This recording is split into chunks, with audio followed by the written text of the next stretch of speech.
हाँ, तो देखो यार, अब कुछ मल्टीनोमियल एक्सपेंशन से बेस्ड कुछ क्वेश्चंस देखते हैं हम लोग कैसे करते हैं।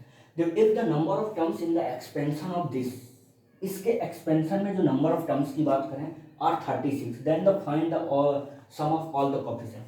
कभी भी यार किसी एक्सपेंशन में यदि हमें सम की बात करनी हो कि ऑल द कोफिशिएंट की सम की बात करें, तो देखो इस कोफिशिएंट की यदि मुझे इस कोफिशिएंट फिर इसके बाद जो कोफिशिएंट, सारे कोफिशिएंट के लिए सम चाहिए मुझे, मान लो मतलब कोफिशिएंट के लिए अंडर समेशन लगा हुआ है, दैट मीन्स यही तो पंगा कर रहा है। तो x1 x2 x3 xr जितने भी वेरिएबल प्रेजेंट है सबकी वैल्यू 1 पुट कर दो। तो कभी भी यदि सम ऑफ कोफिशिएंट, सारे कोफिशिएंट किसी बाइनोमियल एक्सपेंशन में पूछा जाए तो उसमें हम क्या करते हैं, जितने वेरिएबल होते हैं उनकी वैल्यू ऑलवेज पुट 1। ये बात मैंने लास्ट क्लासेस में बताई दी हुई है, ठीक है।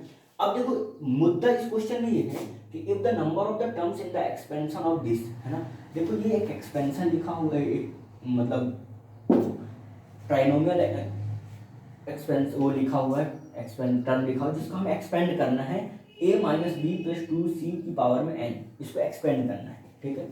तो उसके जो नंबर ऑफ टर्म्स हैं वो 36 आ रहे हैं। तो देखो सिंपल सी बात है कि n है और इसको कितने लोगों में बांटना है, 3 लोगों में। भाई यही था कि कुछ वैल्यूज की कुछ वैल्यूज कैसे जाएगा, है ना। तो हम लोगों ने नंबर ऑफ टर्म्स क्या देखा था, इधर आ जाओ, है ना। यदि मैं इसमें बात करूं 2c की पावर में n, ठीक है। नंबर ऑफ टर्म्स की बात करूं बच्चे तो कितना आने वाला है ना, number of terms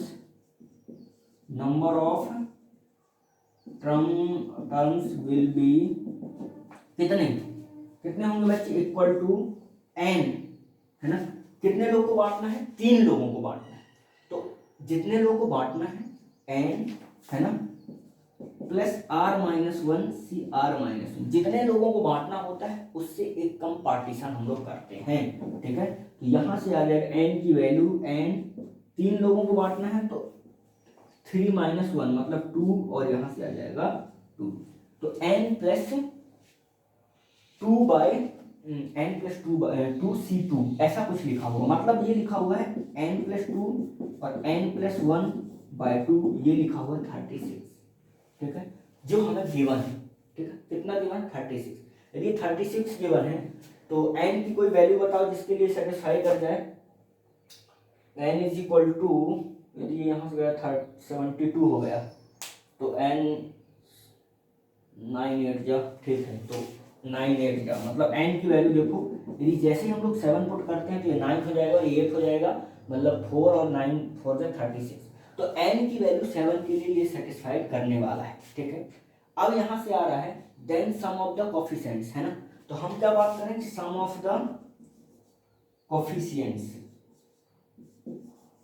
some of coefficient के लिए हम लोग क्या करेंगे बच्चे, जितना भी सम ऑफ कोफिशिएंट आएगा जितना वहां लिखा हुआ है उस सब की पावर में हम लोग लिख देंगे। That means a minus b c की पावर में 7, है ना, और put a is equal to b is equal to c, सबकी वैल्यू कितना पुट कर दो, 1। जैसे इनकी वैल्यू 1 पुट करोगे बच्चे तो ये तो गायब हो जाएगा, और 2 की पावर 7 मतलब कि 128 निकल करके इसका आंसर आ जाएगा, ठीक है। तो कुछ इस तरह से ऐसे बेसिक क्वेश्चन आएंगे, इसका आगे यूज मिलेगा हमें हालांकि, ठीक है। तो ऐसे कर सकते हैं हम लोग। जैसे नेक्स्ट क्वेश्चन की बात करूं, देखो जरा ध्यान से, ठीक है।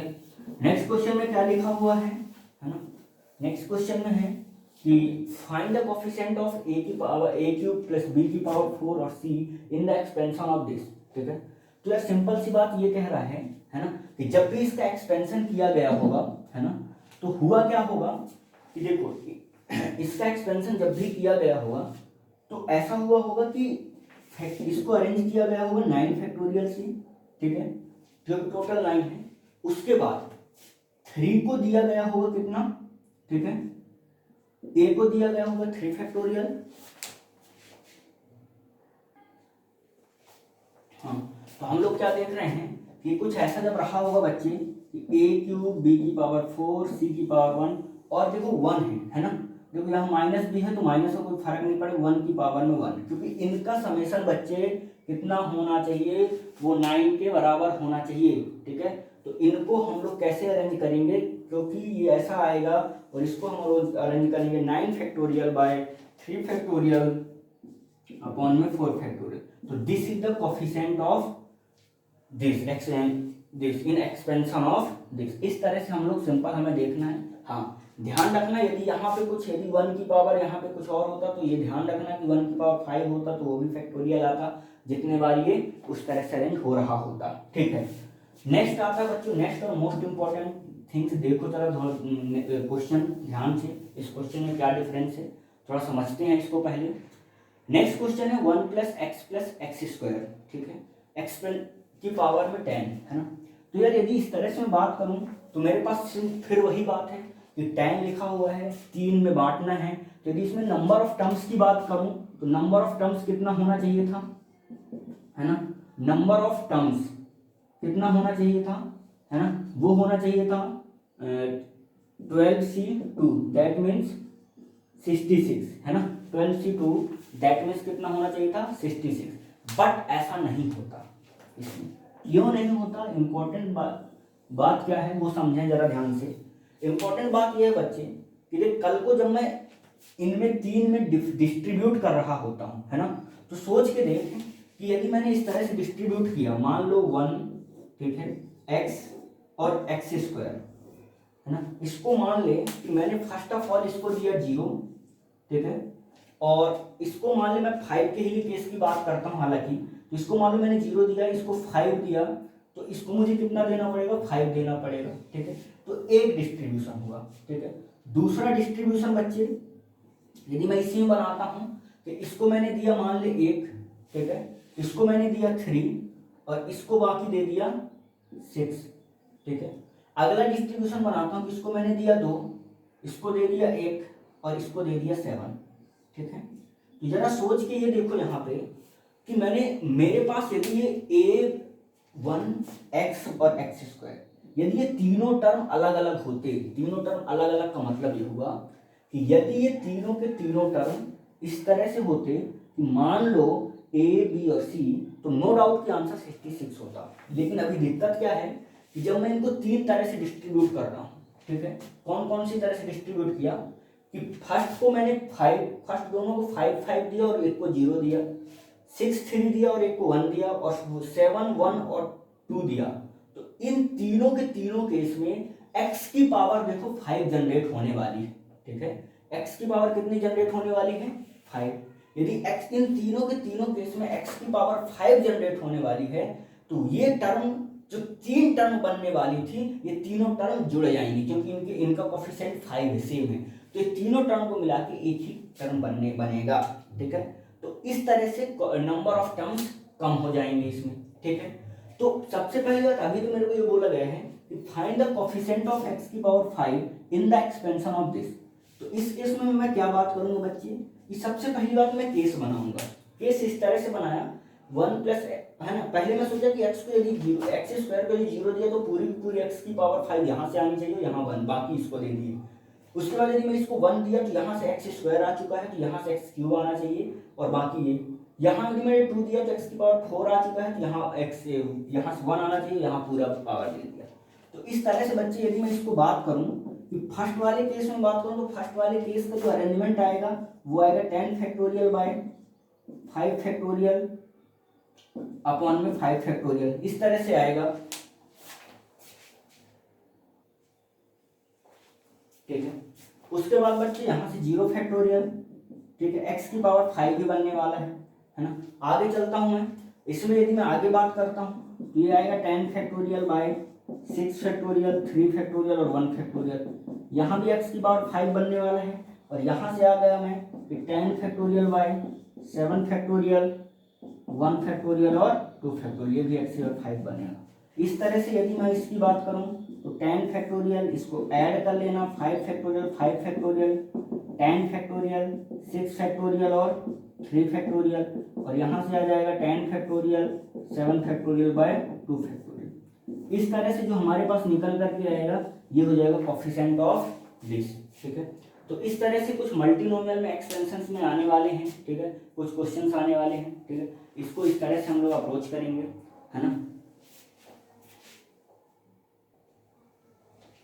इसी कड़ी में बच्चों आगे क्वेश्चंस देखो जरा ध्यान से, है ना। जैसा कि अभी हम लोग बात कर रहे थे, मान लो ये विकल्पों का कहीं यदि ऐसा कुछ ऐसे पैटर्न बने तो हम उन लोग उन क्वेश्चंस को कैसे अप्रोच करते हैं, है ना। टोटल नंबर ऑफ टर्म्स, मान लो यदि 1 माइनस एक्स की पावर 15 की बात करें कोई आपसे, तो इसमें तो आपको पता है कि टोटल नंबर ऑफ टर्म्स कितने हैं, है ना। कितने होते हैं बच्चे, 16 n+1। यदि इस क्वेश्चन में कोई बात करें तो ये क्या लिखा हुआ है, ये आप लोग को दिख जाएगा, ये लिखा हुआ है x-1 का होल स्क्वायर की पावर में 15, दैट मीन्स x-1 की पावर में 30। तो यहाँ से भी मैं बात करूंगा तो टोटल नंबर ऑफ टर्म्स कितने होंगे, 31 टर्म्स, ठीक है। उसकी वजह से बच्चे इस क्वेश्चन की बात करता हूँ, इससे पहले मैं इसको देखते हैं। देखो जैसे हम लोगों ने क्या बात किया कि 1 + x + x², यदि एक ऐसा पैटर्न बन रहा है सिंपली, ये देखो 1 फिर उसमें x से मल्टीप्लाई किया तो उसमें x से मल्टीप्लाई किया तो ये, यदि इस तरह से पैटर्न बने, या मैं ऐसा यूं कहूं कि देखो ये जो क्वेश्चंस हैं, ये जो हैं नंबर हैं, ये सिंपली पैटर्न में हमें दिख रहे हैं। यदि इस पैटर्न में दिख रहे हैं तो इससे हम क्या सोच सकते हैं, है ना, ऐसा कुछ सोच सकते हैं कि देखो यार होने क्या वाला है इसमें। यदि मैं ऐसा बात करूं कि x, यदि मैं इसमें पावर सबसे लिया होता तो x की पावर यहाँ पे कितना है, 0, ठीक है। और उसके बाद एक, है ना, पैटर्न के बाद, क्योंकि ऐसा होगा कि यहाँ कोई गैप नहीं है, तो ऐसा होगा कि x का भी पावर मुझे मिलेगा, x² का भी मिलेगा, x³ का भी मिलेगा, x की पावर 5 का भी मिलेगा। तो देखो यहाँ पे x की पावर 0 से लेकर मैं चलते चलते मुझे एक हर पैटर्न पे मुझे एक मिलेगा x की पावर 20 तक। कहाँ तक मिलेगा, x की पावर 20 तक मिलने वाला है, सॉरी x की पावर 20 तक मुझे मिलने वाला है। मतलब ये यदि मैं इसका एक्सपेंशन लिखा होता तो जरा देखो जरा ध्यान से, a0 a1x a2x² a3x³ इस तरह का एक पैटर्न मिलते मिलते a20x की पावर में 20, इस तरह का कुछ पैटर्न मुझे मिलने वाला था जहाँ की मुझे सारी x की टर्म्स मिलती। तो मैं ये देख पा रहा हूँ कि देखो मिनिमम x कहाँ से 0 से लेकर 20 तक, है ना। तो ऐसे में मैं काउंट करूँ यदि, इसमें जो टर्म होने वाले हैं बच्चे, ये कितने होने वाले हैं, 21 टर्म्स होने वाले हैं। कितने होने वाले हैं, 21 टर्म्स होने वाले हैं। उसी कड़ी में बच्चों यदि मैं यहाँ से बात करूँ तो देखो जरा ध्यान से, x² और x³ कंटिन्यूस x की पावर्स हैं, मतलब ये कि जो पावर्स x की एक्सपेंशन में मिलेंगी वो भी कंटिन्यूस मिलेंगी, ठीक है। उसके बाद बच्चे इसमें जो एक्सपेंशन यदि मैं बात करूं तो मिनिमम पावर x की पावर 15 से लेकर चलते चलते जो मुझे मैक्सिमम मिलने वाली x की पावर में 45 तक, ठीक है, इस तरह से मुझे मिलने वाली है ना। तो या तो मैं यूं कहूं कि 15 से लेकर 45 तक, तो ऐसे यदि मैं टर्म्स गिनने की कोशिश करूं, है ना, तो ये टोटल कितने हो जाएंगे, देखो 15 इंक्लूडेड, तो 15 से लेकर 45, दैट मीन्स यहाँ पे कितने टर्म होने वाले हैं, है ना, 15 minus 45 minus, that means 31 terms. ऐसा कुछ बात करूँ मैं तो ये हो जाएगा, मतलब डिफरेंस +1, क्योंकि ये वाला भी टर्म तो आएगा, है ना। उसी कड़ी में बच्चे यदि मैं आगे बात करूँ, देखो जरा ध्यान से, 1 + x² + x की पावर 4, देखो ध्यान से, यहाँ पे x नहीं है, x³ नहीं है, मतलब जब भी कभी ये पैटर्न मुझे मिलेगा, इसका पैटर्न 1, है ना, उसके मतलब एक कांस्टेंट टर्म, उसके बाद x², उसके बाद x की पावर 4, उसके बाद x की पावर 6, x की पावर 8, हमेशा ये इवन पावर में मुझे मिलने वाला है, ठीक है। तो यहाँ से बच्चे यदि मैं बात करूँ कि x की पावर 0 से लेकर चलते चलते कहाँ तक, x की पावर तो 40 तक मिलेगा, ये तो बात कंफर्म है, ठीक है, कि x की पावर, लेकिन दिक्कत यह है कि ये कंटिन्यूस मैनर में नहीं मिलेगा, क्योंकि देखो यहाँ पे पावर्स मुझे कंटिन्यूस नहीं है। मतलब क्या है, मतलब ये जो टर्म, ये जो है यहाँ पे मुझे ऐसा मिल रहा है कि है ना, गैप है, तो जो कितने का गैप है, देखो यहाँ पे भी 2 का गैप है, यहाँ पर भी 2 का गैप है। यदि गैप कांस्टेंट है तो मैंने क्या बोला कि देखो ऐसा कुछ मान लो कि ये जो टर्म है यहाँ से यहाँ तक, है ना, इनका डिफरेंस ले लेता हूँ। इनका डिफरेंस कितना है बच्चों, डिफरेंस हो जाएगा 40, है ना, 40 - 0 बाय गैप से डिवाइड कर दो, है ना, और +1 कर दो। +1 बच्चे इस टर्म के लिए आता है जो कि कांस्टेंट टर्म होता है, ठीक है, क्योंकि ये ऑलरेडी इसमें होता है। तो ये 40/2 +1, दैट मीन्स बच्चे होगा 31 टर्म्स। इस तरह से कुछ हम बात कर सकते हैं।